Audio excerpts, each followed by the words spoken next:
अस्सलाम वालेकुम। आज हम करने जा रहे हैं सीएसएस स्पेशल 2023 के सेंटेंस करेक्शंस, जो कि प्रेसियन कंपोजिशन पेपर 2000 सीएसएस स्पेशल 2023 का है। Let's start.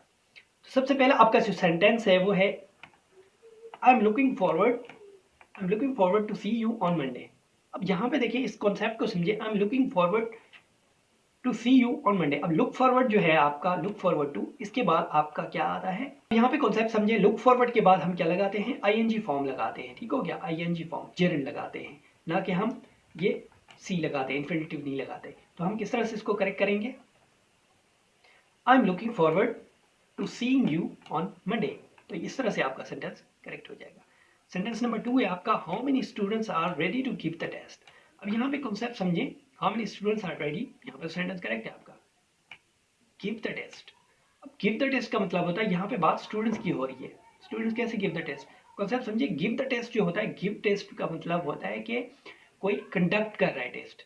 क्या कर रहा है, कंडक्ट कर रहा है।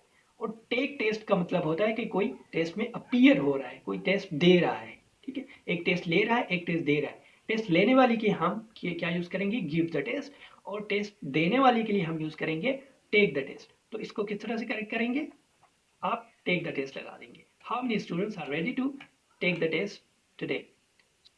सो this is your correct expression. तो नेक्स्ट सेंटेंस में हम देखेंगे, सेंटेंस नंबर 3 है हमारा, I contacted my 5 colleagues but all of them did not respond. अब यहाँ पे देखिए, जब भी हम नेगेशन की बात करते हैं, मतलब सारे के सारे जो हैं उनमें से वो रिस्पॉन्ड ही नहीं कर रहे, तो नेगेशन की बात करें तो हम ऑल ऑफ देम यूज नहीं करते, हम यूज करते हैं क्या, none of them. I contacted my 5 colleagues but none of them, किसी ने भी रिप्लाई नहीं दिया। अब ऑल ऑफ देम क्यों यूज करना है, जब हम हमारे पास ऑप्शन है तो हम नन ऑफ देम यूज करेंगे, बट नन ऑफ देम। अब जाहिर सी बात है, अब डबल नेगेशन तो नहीं करेंगे ना हम। अब ये none of them already negation है, तो हम क्या करेंगे, डिड को यहाँ से हटा देंगे, क्योंकि ये पास्ट है आपका डिड नॉट। अब डिड नॉट को हटाएंगे तो साइड बार डिड तो नहीं लगेंगे, अब रिस्पॉन्डेड सेकंड फॉर्म ऑफ वो लगाएंगे। I contacted my 5 colleagues but none of them responded. तो इस तरह से आपका सेंटेंस ये करेक्ट होगा। सेंटेंस नेक्स्ट सेंटेंस है आपका sentence number 4, I am tired and would not rather go out this evening. अब वो टायर्ड है और बाहर नहीं जाना चाहता, इसको किस तरह से करेक्ट करेंगे। अब वुड रादर जो है आपका एक एक्सप्रेशन है, ठीक हो गया।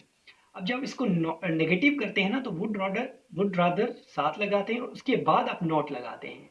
Would rather plus not, not आप बाद में लगाते हैं। तो इसको हम करेक्ट करेंगे, I am tired would rather not go out this evening, इसके बाद नॉट प्लस वर्ब। ठीक हो गया, वुड रादर। अब वुड रादर एक आपका स्ट्रक्चर है, ये आपने पढ़ा होगा, नहीं पढ़ा तो पढ़ लें। उसके बाद सेंटेंस नंबर 5 है आपका, our economical situation is worsening day by day. Our economical situation is worsening day by day. अब इकोनॉमिकल नहीं होती है आपकी, इकोनॉमिकल यहाँ पे माइनर सी मिस्टेक है आपकी, इसको हटा दें आप। आर इकोनॉमिक सिचुएशन होती है, our economic situation is worsening day by day. Correct word क्या है आपका, इकोनॉमिक। ठीक हो गया, कांग्रेचुलेशंस, आपने 10 मार्क्स हासिल कर ली। उसके बाद नेक्स्ट सेंटेंस है आपका sentence number 6, one can find useful information about eating nutritiously on the internet. अब यहाँ पे देखें आप, one can find useful information about eating. अब ईटिंग क्या है आपका, यहाँ पे ईटिंग जेरंड के तौर पे यूज किया गया, यहाँ पे एज अ नाउन है। और न्यूट्रियसली क्या है आपका, एडवर्ब।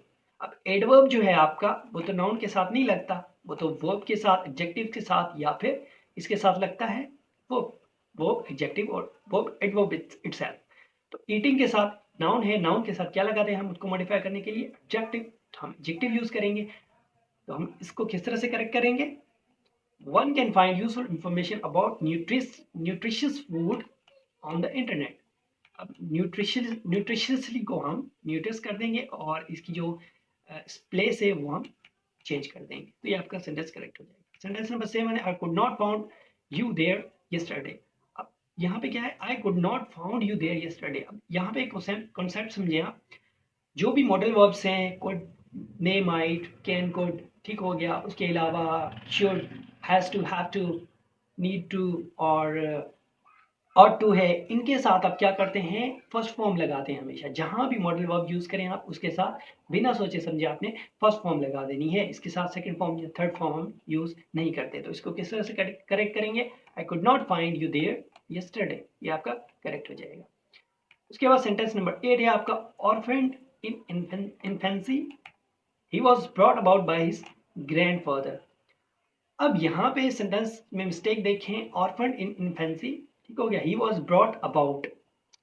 अब यहाँ पे जो राइटर है उसके कहने का मतलब ये है, एग्जामिनर उसका कहने का मतलब ये है कि जो बच्चा है वो ऑर्फन हो गया था, यतीम हो गया था बचपन में, और उसकी जो परवरिश है वो किसने की, उसके दादा ने की। तो यहाँ पे जो करेक्ट आपका फ्रेजल वर्ब है वो ये नहीं है, ब्रॉट अबाउट। अब ब्रॉट अबाउट का मतलब ब्रिंग अबाउट। अब ये ब्रॉट अबाउट है, ब्रिंग अबाउट। ब्रिंग अबाउट का मतलब होता है कॉज समथिंग टू हैपन, ये कॉज के लिए हम यूज करते हैं, ठीक हो गया, cause something to happen, cause. तो ये क्या है आपका, कॉज समथिंग। ब्रॉट अबाउट का क्या मतलब है, ब्रिंग अबाउट का कॉज समथिंग टू हैपन। अब जो परवरिश है, जो नर्चर है, रेस करना जिसे कहते हैं, उसका उसके लिए जो करेक्ट आपका फ्रेजल वर्ब है वो है ब्रॉट अप, ब्रिंग अप। तो ब्रॉट अप और ब्रिंग अप का मतलब होता है कि टू रेज, टू नर्चर, परवरिश करना। तो हम इसको कैसे करेक्ट करेंगे, orphan in infancy he was brought up, he was brought up by his grandfather. तो इस तरह से जो है आपका सेंटेंस करेक्ट हो जाएगा। तो ये हमने कितने सेंटेंसेस किए आज, 8 सेंटेंसेस किए, और काफी जल्दी कर लिए क्योंकि लिखना नहीं पड़ता ना, तो जल्दी हो जाता है। कोई क्वेश्चन करना है तो आप कमेंट सेक्शन में पूछ सकते हैं, कोई बात आपको समझ ना आई हो तो वो भी पूछ सकते हैं, और इसके अलावा फीडबैक लाजमी दें। मिलते हैं नेक्स्ट लेक्चर में, तब तक के लिए अल्लाह हाफिज़।